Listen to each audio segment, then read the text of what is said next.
नमस्कार शेतकरी बंधूंनो, खरीप पीक विमा 2025 आता सरसकट सर्व शेतकऱ्यांना मिळणार आहे का आणि मिळणार आहे तर कधी मिळणार आहे पाहूयात याबद्दल सविस्तर माहिती आपल्या खबर महाराष्ट्राची या चॅनलच्या माध्यमातून। तर शेतकरी मित्रांनो, खरीप हंगाम 2025 मध्ये राज्यातील शेतकऱ्यांना अतिवृष्टी आणि पूर परिस्थितीमुळे मोठ्या नुकसानीचा सामना करावा लागलेला आहे। याच पार्श्वभूमीवर नुकसानग्रस्त शेतकऱ्यांचे लक्ष आता खरीप पीक विम्याकडे वितरणाकडे लागलेले आहे। तर राज्यातील अनेक जिल्ह्याची अंतिम आकडेवारी पैसेवारी जाहीर होत असून आता पीक विम्याची रक्कम निश्चित करण्यासाठी वेळोवेळी नवीन पद्धतीचा अवलंबून केला जात आहे। म्हणजे 50% आकडेवारी आणि तंत्रज्ञानावर 50% उत्पादन आकडेवारी यांचा विचार केला जाणार आहे।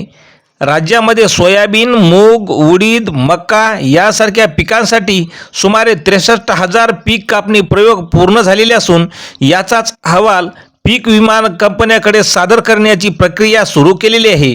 तर शेतकरी मित्रांनो, शेतकऱ्यांमध्ये 17,500 रुपये सरसकट पीक विमा हा मिळणारच आहे। याबाबत आता शेतकऱ्यांना मोठी उत्सुकता लागलेली आहे। मात्र ही रक्कम प्रत्येक महसूल मंडळात नुकसानीच्या तीव्रतेनुसार ही बदलू शकणार असल्याची माहिती आजच मिळालेली आहे।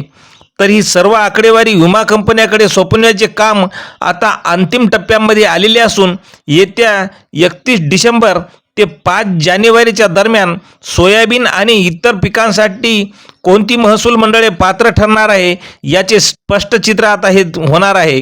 कापूस आणि तूर या पिकांच्या कापणी प्रयोगांना अजून 1 महिन्याचा कालावधी मिळणार असण्याची, तर त्यामुळे पीक विमा मिळण्यास 1 महिना ते सव्वा महिन्याचा कालावधी लागू शकतो अशी माहिती आज समोर आलेली आहे।